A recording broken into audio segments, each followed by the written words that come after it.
last night something came up on my feed on YouTube, Chris Cuomo. I don't watch him, and it came up on my feed. Headline was something to the effect of, "Don't even question Patrick Clancy." I'm smarter than you, basically. It's not what he said specifically, but basically he's saying, you don't question, I'll tell you what's going on.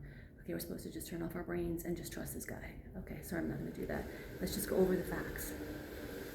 The investigators went into a house of a family of 5, husband, wife, 3 small kids. 3 small kids are unalived in the basement. Wife is barely hanging on to life, frozen on the ground, mostly frozen. She's at 80, 82 degrees. Thyroid crush, spinal cord injuries. The only person completely unharmed is the husband, Patrick Clancy. He says, in that state, she said, "I tried to unalive myself.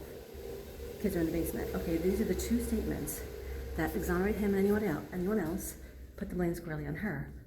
The first responder said she was unresponsive, so how did she say that? How did she say the specific things that point the finger at her and exonerate him? Okay, no one knows, but let's move on.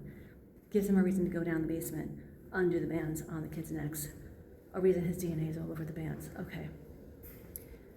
Everyone's saying, well, she already admitted it. Yeah, she admitted to doing it. She's paralyzed. She's facing life in prison or life in a state hospital, or life paralyzed anyway. Her family is gone. She feels like she has nothing to live for. She's in a state of, wanting to unalive herself now.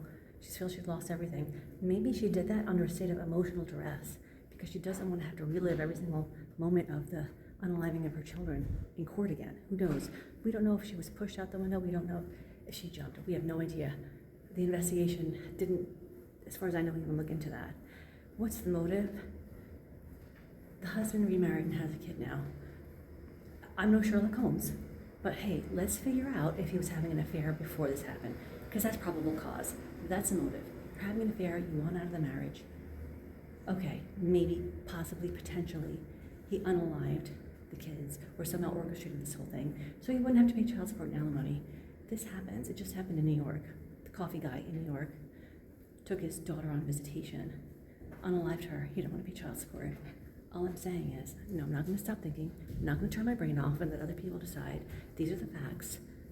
Confirm whether or not he was together with his wife before.